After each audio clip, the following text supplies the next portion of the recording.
Muy buenas a todos y todas, yo soy Harwe y hoy he venido a vosotros con un tema que no me habéis pedido, que nadie me ha solicitado, que nadie ha dicho nada de ello, pero para mí ya es una cuestión prácticamente de orgullo. Porque hoy quisiera hablaros de Astarte, que es una de mis diosas de cabecera y a la que yo considero mi madre ancestral, y he escuchado lamentablemente muchas cosas sobre ella en los últimos tiempos. Entonces pues me parece de ley el dedicarle un vídeo a Astarte, a hablar de ella desde una perspectiva histórica y desde una perspectiva de alguien que sí está trabajando con ella, digamos, todos los días, y por qué no daros pues una visión un poco más de conjunto, porque es que escucho una cantidad de cosas sobre Astarte que fliparíais. Voy a empezar diciendo las cosas que he escuchado y que me gustaría venir hoy a desmentir, como por ejemplo, es una diosa insidiosa y oscura, que es una diosa de la guerra a la que se le ofrecían niños en un ritual horrible, sedienta de sangre, tirilili tralara. También he escuchado que se llamaba Astaré y me dan ganas de conjugar, yo estaré, tú estarás, él estará. También he escuchado que se le rendía culto en el equinoccio de primavera, y eso fue por una paranoia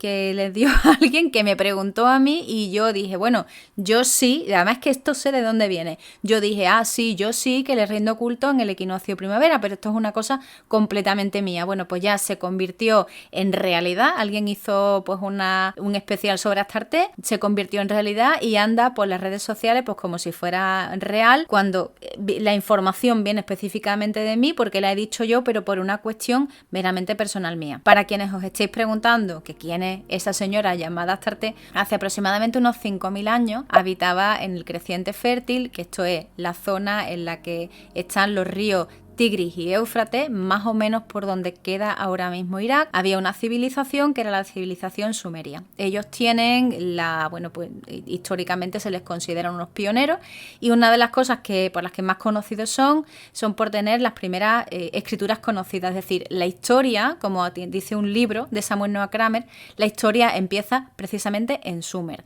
Ellos escribían con caracteres cuneiformes y principalmente lo escribían pues para llevar la contabilidad, es decir, 5 bueyes, 4 cabras, ese tipo de cosas, pues porque la gente no es tonta y la gente es muy práctica. Poco a poco pues empezaron a darse cuenta también de que la escritura podría servir no solamente para los bueyes y las cabras, sino que también podía servir para componer poemas. Entonces la primera poetisa conocida del mundo tiene el honor de ser Enheduanna, que era una poetisa nacida por aquella zona. Precisamente Enheduanna le dedicó una serie de himnos a la diosa Inanna, que es la antecesora de nuestra Astarte. Enheduanna es conocida por sus himnos muy bonitos dedicados a la diosa a la que les rendía culto, y además ella era una princesa, es decir, había recibido instrucción porque es que era una mujer noble. Y me parece además súper guay que se sepa que una de las primeras personas cuyos poemas han sido conocidos precisamente haya sido una mujer. Pero bueno, ese no es el punto. El caso es que esa Inanna, que estaba por el Creciente Fértil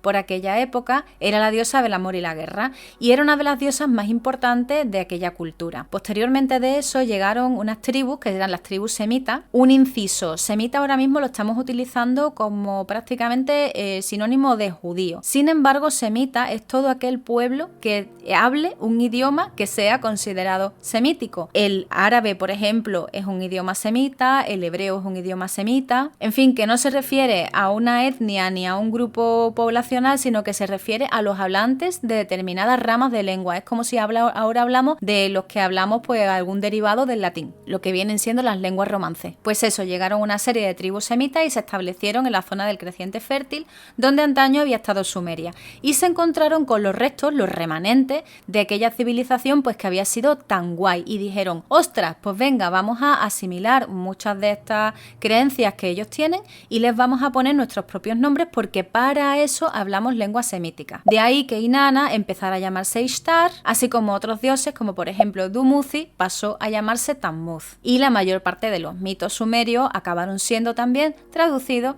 a estas lenguas semíticas. Pero los semitas no se quedaron en el Creciente Fértil, sino que se fueron expandiendo hacia el oeste, llegando hasta lo que ahora mismo es el Líbano, donde estaban los antiguos fenicios. Cuando llega la antigua Fenicia tenemos que entender que el nombre va mutando y de Ishtar pasa a llamarse Ashtart, que es de donde viene nuestro Astarte, porque Astarte es una interpretatio graeca, es decir, una interpretación griega de lo que sería la pronunciación del fenicio original. Esto de la interpretatio cambio lo vamos a ver mucho en el caso de las lenguas semitas, porque la gente que vivía en el Mediterráneo casi toda hablaba griego y luego ya pues casi toda empezó a hablar latín. Entonces pues como que ellos interpretaban las lenguas más o menos como les sonaban. Es como los japoneses cuando dicen milk en vez de decir milk, o cuando el príncipe gitano intentó cantar la de In the Ghetto.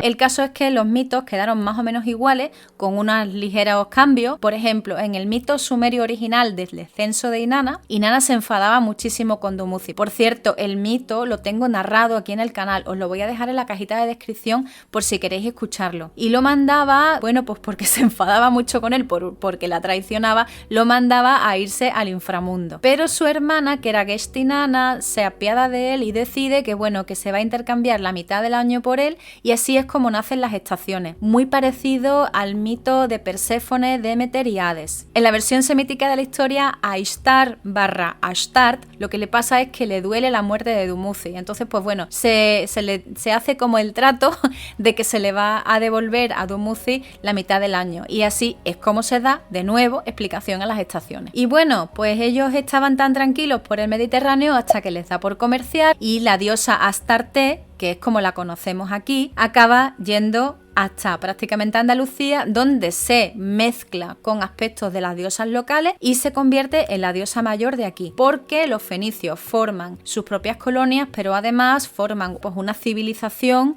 que es lo que luego se conocerá como tartesos, que es una mezcla de elementos orientalizantes, es decir, elementos fenicios con elementos nativos de la zona. Como veis, este tema me gusta un poco bastante y durante mucho tiempo ha sido mi hiperfoco, cosas de las neurodivergencias. El caso es que en este punto Astarte se ha convertido en toda la parte occidente del Mediterráneo en una diosa de la fertilidad, y su paredro, es decir, su pareja, se va a convertir tanto en Baal como en Melkart, que son dioses patrones de las ciudades que han ido colonizando los fenicios por todo el Mediterráneo. Durante toda la etapa de Sumeria y gran parte de la etapa asiria, Astarte / Ishtar / Inanna han sido diosas del amor y de la guerra a la vez, que esto es bastante común porque en realidad son como los polos opuestos encontrados en una única persona. Además, el amor también nos mete en muchos líos a todos. Cuando llega a Fenicia y toda esa zona de lo que es el levante del Mediterráneo, lo que es la diosa se va a bifurcar en dos figuras. Una va a ser Astarte en sí y la otra va a ser Anat.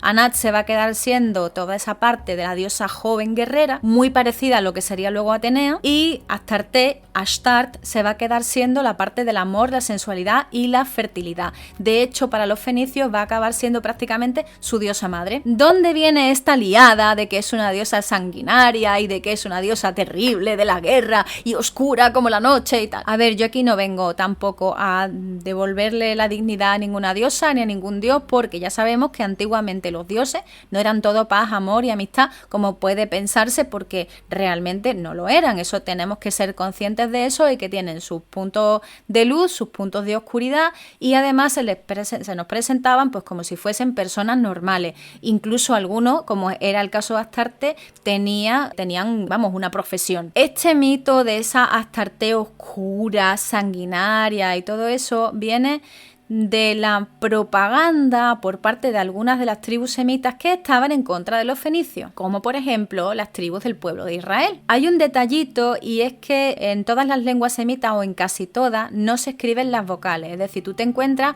una M, una K y una T, por ejemplo, y tú tienes que adivinar lo que hay en medio, ¿no? Y eso se presta muchas veces a los juegos de palabras. Con Astarte hacían lo siguiente: cogían lo que luego serían los judíos y decían, bueno, pues como es Ashtart, le vamos a cambiar las vocales y lo intercambiamos con la palabra Boshet, que significa abominación, y de ahí queda Ashtoret, y cuando lo pones en plural se convierte en Ashtarot. ¿Os suena a cierto demonio de la Goetia? Tralará. Pues así es como se demoniza una divinidad, y entonces pues te dedicas a hacer mala prensa de las divinidades de los demás y a decir que como tu dios es el más guay y el dios de los demás no mola nada, pues fíjate qué malos son los otros que hacen sacrificios humanos. Y claro, de ahí viene esa mala prensa. piensa, no, es que esta gente matan a sus primogénitos, es que esta gente son sanguinarios y sus dioses exigen muerte. Bueno, luego esto además luego se acrecenta porque hay una novela de Gustave Flaubert que se llama Salammbô, en la que se describe un ritual llamado Moloch. Y lamento deciros que aunque es verdad que se documentó muy bien y que se fue a Túnez a ver cómo era la antigua Cartago, lo cierto es que no hay pruebas de que el Moloch existiera. De hecho, ni siquiera hay pruebas de que se hicieran sacrificios humanos exactamente de niños primogénitos a ningún tipo de dios. Lo que se han encontrado ha sido niños en perfecto estado, pero ahora mismo a nivel de historia se está diciendo que en realidad eran niños que ya estaban nacidos muertos, es decir, mortinatos, que se le ofrendaban a los dioses porque había algunas divinidades, concretamente tanto Baal-Hammon como esta divinidad al que luego le da el nombre al Moloch, que es Molk, que tenían un carácter zónico. Yo lo pronuncio de culo, pero bueno, por si no lo sabéis, pues es un carácter más bien del inframundo, ¿vale? Relacionado con el inframundo. Entonces se le ofrendaba al mortinato, pues bueno, para que lo guiara esa almita y también pues como sacrificio de lo que es el cuerpecito de esa personita. Pero se está diciendo que realmente no tenía ningún tipo de sentido que se ofrendaran a los primeros nacidos y que además pues que no era como se decía en la Biblia, que es que había una cosa horrorosa, se metía a los niños. Pues, vamos a ver, señora, estamos ante uno de los primeros casos de propaganda de la historia y no lo estamos viendo. Vale, y después de haber aclarado esto, vamos a hablar un poquito más de qué rige Astarte.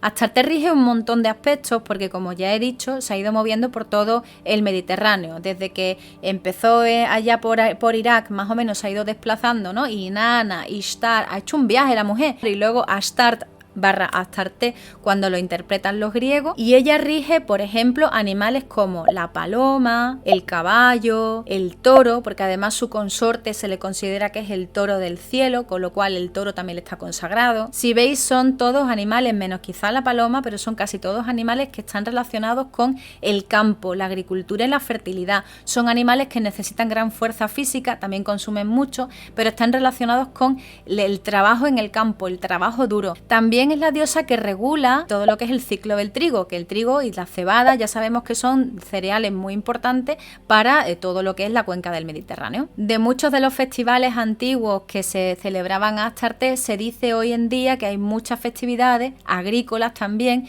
que tenemos ahora mismo, que hemos heredado desde hace muchísimos años, prácticamente pues desde unos 3.500 años más o menos, en el caso de lo que es Andalucía. Y se le rendía culto no solamente en la cuenca mediterránea, sino que se sabe que los fenicios llegaron incluso al Reino Unido y que se han encontrado templos dedicados a Astarte en las Islas Británicas, porque no se quedaban en su casa, esa gente viajaba mucho y eran unos grandes navegantes. Entonces allá donde iban se llevaban las estatuillas y se llevaban sus cosas, pues claro que sí. Quizá ellos no se establecían allí como colonos, pero sí que establecían buenas relaciones con las personas con las que se encontraban. Tened en cuenta además que ellos no se dedicaban al saqueo, sino lo que hacían era una especie de comercio en el cual dejaban los bienes en la playa y esperaban que los demás pues bueno, vieran las cosas que había, ver qué traían, y si les gustaba algo, bueno, pues la gente se bajaba a la playa, lo que fuese, y así es que era como se hacían los intercambios de bienes comerciales. Entonces, no estoy diciendo que fueran santos varones, ni mucho menos, o como todo el mundo pues guerrearían, y como todo el mundo pues se llevaban mal con, por ejemplo, las tribus de al lado, pero sí que es verdad que como comerciantes pues no tenían parangón en todo el Mediterráneo, porque parece ser que trataban a la gente con la que se encontraban, a los nativos de aquellos pueblos con los que se encontraban, con bastante buen ánimo. Tiene mucho sentido entonces que el culto a Astarte viaje por prácticamente todo el occidente, incluso llegando bastante bien al norte, porque además su paredro, Melkart, en muchos casos, estaba asociado no solamente al trigo, sino también al comercio. Astarte hay que pensar que es una diosa de los navegantes y de los marineros, porque es una diosa de las estrellas, que es otro aspecto de los que ella rige. De hecho, originalmente el nombre Inanna, Ishtar, Ashtart, significa estrella. Hace referencia al planeta Venus y como tal también como reina del cielo se le considera alguien que tiene poder sobre las estrellas. Por tanto, si tú tienes las estrellas vas a poder guiarte por el mar, el ancho mar, durante toda la noche sin ningún tipo de problema. Así que era la patrona de los navegantes. Por tanto, se convierte también en la madre ancestral de los fenicios porque se dedicaban al comercio por mar. Como veis, yo no entiendo por qué tanta leyenda negra sobre Astarte y tanta...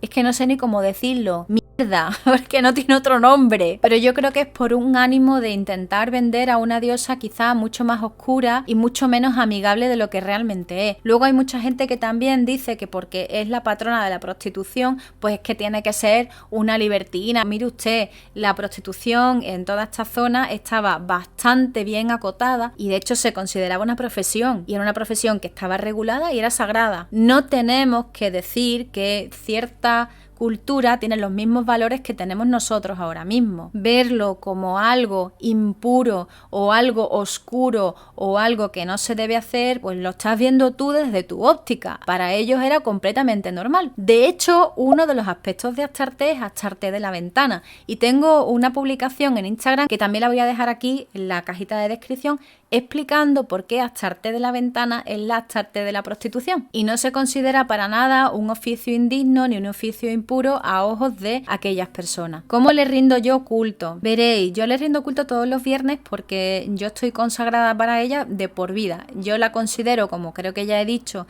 mi madre ancestral, porque yo soy de Sevilla y aquí es donde se han encontrado la mayor parte de las figurillas dedicadas a Astarte, pues han sido aquí en el occidente del Mediterráneo, pues han sido por mi zona, y yo considero que Astarte es mi madre ancestral porque es como la patrona de los tartésicos, y yo me considero, a pesar de que soy muy anglófila y tengo sangre de por allí, pues también me considero muy de aquí. Entonces pues dentro de esa mezcla Astarte es como mi madre ancestral. Se me presentó hace muchos años y yo al principio no me sentía muy cómoda por aquello del tema de la sexualidad y la sexualidad muy salvaje y esa expresión sensual de sí misma, porque es como muy llamativa en ese aspecto, pero luego me di cuenta de que eso nacía de mi propia formación y de mi propia educación como cristiana católica que había tenido pues toda mi infancia, porque yo provengo de una familia católica y he estudiado en un colegio de monjas, y me di cuenta hace ya 10 años de que todo esto que llevaba simplemente lo llevaba pues porque me lo habían inculturado desde muy chiquitita, pero que quizá no era lo que la divinidad estaba pidiendo de mí y no era lo que yo quería. De todas formas, que ella tenga ese aspecto sensual y de fertilidad no significa que yo tenga que hacer lo mismo, ni mucho menos. Todo siempre hay que adaptarlo a una cultura en la que tú estás viviendo y en la que te encuentras inmerso. Y las divinidades, igual que no son las mismas que estaban entonces, ni obviamente no existe ahora mismo el título de Astarte de la Ventana, y la profesión está regulada de una manera muy distinta, pues ahora también se pueden aplicar esas mismas habilidades de Astarte de otra manera. Por ejemplo, yo la practico muchísimo a la hora de darme cariño, de darme, digamos, el trabajo de mi propia autoestima. También en su aspecto guerrero, más emparentado con lo que luego sería Anat, en la zona del Levante, sí que intento trabajar mucho la parte más guerrera, más de establecer límites. Por ejemplo, yo soy una persona que tiene muchos problemas para decir que no. Entonces, cuando pienso en que tengo que decir que no a algo, siempre me imagino qué es lo que haría Astarte. Y en ese sentido sí me sirve bastante de brújula moral. Luego, sobre lo que estaba diciendo justo al principio del vídeo, que he dicho que había gente que se había sacado de la manga algo que dije yo, que le rendía culto en el equinoccio de primavera. Mira, es que para mí tiene mucho sentido rendirle culto en el equinoccio de primavera porque es cuando vuelve a surgir el trigo. Y como para mí el ciclo del trigo tiene mucha importancia en el culto a Astarte, pues por eso le rindo culto y inicio todo con el equinoccio de primavera. Pero eso es una cosa completamente mía, personal. No está derivado de nada, ni está puesto de nada, ni se ha dicho absolutamente nada sobre este tema. Me habían dicho que había un hieros gamos en la época del catapío. Con esto tampoco está probado en ninguna parte. Entonces yo creo que es que hay autores que han dicho hace unos años, no, esto es así, y luego los historiadores se han dedicado a decir, mire usted, que es que esto no era de esta manera. Pero claro, nos hemos quedado, yo creo que los paganos un poco con el run de esto. Sea como fuere, ahora tenemos unas prácticas que entonces no eran las mismas. Yo me baso mucho en cosas históricas y luego le pongo mi propio tinte o mi propia manera de hacer las cosas, y yo creo que esto es lo positivo, porque es que no puedo pretender que sea una persona de hace 2000 o 3500 años, porque yo vivo en el siglo XXI. En definitiva, para mí no solamente es mi madre ancestral, también me ayuda a poner límites, me ayuda a quererme, me ayuda a cuidarme, me ayuda a encontrarme con mi propia sensualidad, me ayuda no solo a ser madre, sino también a ser mujer y a centrarme en mí. Y yo creo que eso para mí, como persona que es trabajadora, que es madre y todo esto, me da como mucho poder, me da mucho poder sobre mí misma. Ahora bien, que ahora tenemos un demonio que se llama Astaroth que está en la Goetia, pues me parece súper bien, pero no mezclemos churras con merinas. Y sobre todo vamos a tratar a las divinidades con el respeto que merecen, porque esto de inventarnos dominar sobre ellas me parece un poco fuerte, especialmente porque siempre he tenido la sensación o siempre he tenido la impresión de que es una divinidad muy amorosa, muy cariñosa y muy buena. Al menos lo ha sido siempre conmigo. Y de hecho yo puedo decir que a mí en un sueño me besó y me dio el beso más bonito y más rico que me han dado en la vida. Me da un poco de vergüenza decirlo, pero es así. Entonces limitarnos al Moloch, que ni siquiera se hacía en su honor, y decir que se le sacrificaban criaturitas, cuando es una diosa de la fertilidad, no solo me parece que es confundir a la gente, creo que también es confundirse uno mismo. Me parece muy triste para una divinidad que ha sido durante más o menos unos 2000 años la madre de todo el Mediterráneo, y como tal creo que merece respeto. Y nada más, espero que os haya gustado este vídeo. Si queréis que haga a lo mejor otro vídeo sobre ella en algún momento, explicando algún aspecto más concreto, me lo comentáis. Sabéis que me gusta hacer mucho este tipo de vídeos. Nos vemos en el próximo videíto. Un saludo y un besazo.